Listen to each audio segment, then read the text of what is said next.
Sasa tutazame performance ya baadhi ya wachezaji ambao walikuwa kwenye huo mchezo. Wa kwanza ambaye tumemzungumzia, tuanze na huyo Yakub Suleiman ambaye umezungumzia kuhusiana na footwork yake, lakini pia kuna baadhi ya vitu alikuwa anavifanya vimeacha maswali mengi kwa baadhi ya wadau wa soka kuhusiana na jinsi ambavyo amejiandaa na ule mchezo. Saving zake siku ile, namna ambavyo alikuwa anacheza na vitu vingine mfano wa hivyo. Kilimkumba nini Yakub Suleiman?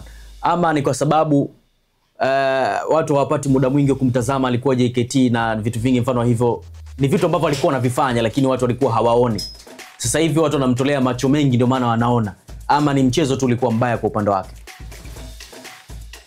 Yani unajua kwa mfano Yakub kuna vitu ambavyo kwake ni common, vipo kawaida. Maana nikakuuliza kwamba ni watu walikuwa hawaoni kwa sababu walikuwa hawamtolei sana macho, ni kawaida kwake kuvifanya, ama ni bahati mbaya tu ya mchezo? Makosa ambayo anayafanya Yakub Suleiman, ambayo ameyafanya Yakub Suleiman kwenye mchezo wa juzi, ni makosa ambayo amezoea kuyafanya mara kwa mara akiwa na JKT Tanzania kwa msimu uliopita. Lakini baada ya kusajiliwa na klabu ya Simba hakuweza kupata nafasi ya kucheza mara kwa mara, kitu ambacho kimepelekea zile changamoto zisiweze kuonekana direct akiwa na klabu ya Simba.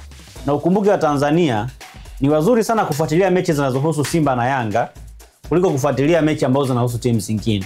Kwa watu ambao walikuwa hawafuatilii ligi msimu uliopita, ambao walikuwa hawafuatilii mechi za JKT wakicheza dhidi ya timu zingine, wataona kwamba yale ni makosa ya kawaida ambayo ameyafanya Yakub Suleiman. Ni bahati mbaya. Lakini kwa wale ambao walikuwa wanafuatilia mechi za JKT tangu msimu uliopita, Yakub Suleiman akiwa JKT, yani watakubaliana na mimi kwamba yale yalikuwa ni makosa ambayo amezoea kuyafanya akiwa na JKT.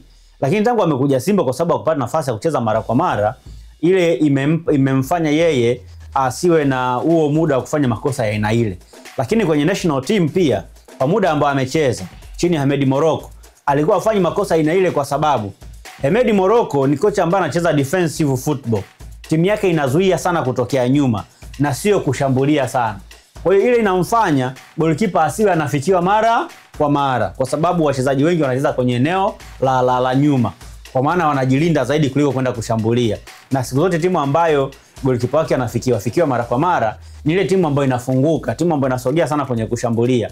Lakini Stars ya Hemedi Morocco ilikuwa haishambulii sana, ilikuwa inakaa sana nyuma ya mpira, kitu ambacho kilipelekea Yakub Suleiman kutokukutana na kashikashi hizi za kushambulia mara kwa mara. Ikapelekea sasa aonekane goalkeeper mzuri kwa sababu anafanya save mara chache. Lakini pia kwenye build up timu ilikuwa haanzii kwenye miguu yake kwenye kuanzisha mashambulizi. Kwa hiyo sasa hivi timu inaanzia kwenye miguu yake, ndio maana shida inaonekana moja kwa moja. Kwa hiyo kwa msimu uliopita changamoto za Yakub Suleiman hizi ambazo amezionyesha juzi zilikuwepo, na hata Simba wanamsajili walishaona changamoto zake ni zile zile ambazo waliziona akiwa na JKT. Lakini Simba walikuwa wanahitaji local goalkeeper ambaye ni bora kwa sasa kwenye mpira wa Tanzania, bila kujali kwamba ana makosa aina gani. Na kwa sababu Yakubu ndo alikuwa bora kwa wakati ule, ilibidi wamsajili. Na kweli hata sasa hivi ukiangalia kwa local goalkeepers hakuna goalkeeper mzuri kama yeye, licha ya makosa yote ambayo anayafanya. Kwa hiyo ukiwa unahitaji goalkeeper namba 1 ambaye ni local player, lazima umchukue yeye Yakub Suleiman. Yakub amemzidi nini Aishi Manula? Hakuna ambacho Yakub Suleiman amemzidi Aishi Manula, ila kinachosababisha Aishi asirudi kwenye ile fomu ambayo alikuwa nayo mwanzoni ni kwa sababu kwanza ya majeraha ambayo alipata majeraha mbaya sana, na hata baada ya kurecover watu hawakumuamini na kumpa nafasi ya kucheza tena, kwa sababu akiwa na Simba alishindwa kucheza kwa sababu ya Musa Pimpin Kamara golini, ikabidi aondoke akaenda Azam FC. Amefika Azam FC, Florai Benge ameenda kuleta goalkeeper kutoka Al Hilal anaitwa Issa Fofana, goalkeeper ambaye hata Simba walitaka kumsajili kabla ya kumsajili Musa Pimpin Kamara, ikashindikana, akasajiliwa pale Azam FC. Kwa bahati pia na Zuberi Foba akawa kwenye kiwango kizuri zaidi chini ya Ibenge kwenye mechi zile za kirafiki, wakati huo ambao Issa Fofana alikuwa bado hajaingia kwenye timu.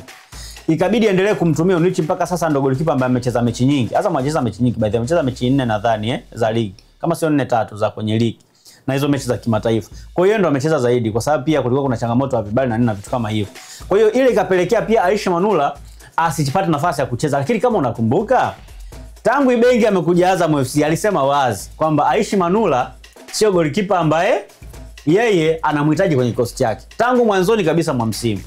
Kwa hiyo ni ngumu pia kumtumia, kwa sababu alisema wazi kwamba hawezi kumtumia Aishi Manula kwa sababu sio golikipa ambaye anamhitaji kwenye kikosi.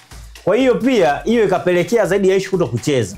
Lakini ikitokea sasa hivi Aishi anapata timu yoyote ya kucheza, bado Aishi Manula anabaki kuwa golikipa namba 1 Tanzania na golikipa bora zaidi Tanzania kwa local goalkeepers kumzidi alichomzidi Yakub Suleiman. Aishi Manula ni nafasi tu ya kucheza. Yani Yakub alichomzidi Aishi nafasi tu ya kucheza basi.